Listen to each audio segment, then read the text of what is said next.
So I found out the hard way that my shoes are not slip resistant. The other day we were going to Walmart, and before we left I downed my 87 drinks. My wife was like, maybe you should use the bathroom. I'm like, oh no, I'm good. My bladder is strong, okay? She a bad bitch. She deals with me forgetting all the time, all right? She a trooper.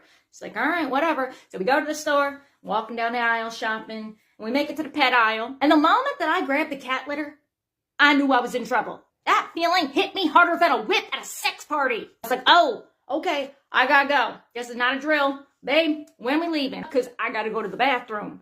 And she was like, I told you need to go before you left. I'm like, okay, Okay, you see what happened was, my bladder must have put in for a sick day or something. Normally the liquids take the stairs to get down, okay? She was not expecting for the Nile River to knock on her door for at least another half hour. Today they were in a rush and I gotta go. So she's like, why don't you just go use the bathroom? I'm like, let's just try and wrap this shit up. Okay? Because unfortunately, I have a germ issue. So when it comes to public bathrooms, ain't my favorite place. I know a lot of people don't like public bathrooms, and on top of that, I got a little bit stage fright, all right? Because once I hit a certain age, now, every time I go into the bathroom, it's a surprise, all right? I don't know what's going to happen in there. It could be 1, 2, 3, or all the above. I'm just as shocked as the next person. So I don't want anyone listening to my trombone solo in there. I also don't want to be listening to Samantha, the 3rd grade teacher, squeezing out a submarine into uncharted waters. Sorry, just not for me. So I'm like, you know what? I'll hold it for a little longer. Got this. We get a couple aisles over and I start looking like a dad in the club. I'm like,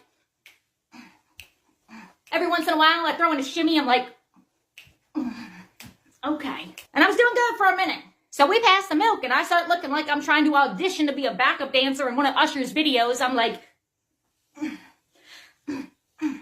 keeping the knees together. Keeping the knees together. People are walking by. They're stopping. They're throwing change at me. I'm like, thank you. Thank you. I can't pick it up though. So we get a couple aisles over, and I started to fear for my body. I think my bladder might explode. So I'm like, all right, you know what? Gotta go. Breaking all the rules. So as I'm walking, I'm looking like I'm trying to rollerblade with no skates on. I'm like, keeping my knees together with jolts in between like I'm being struck by lightning. So it looks like this. I'll be like, so I can see the bathroom, so I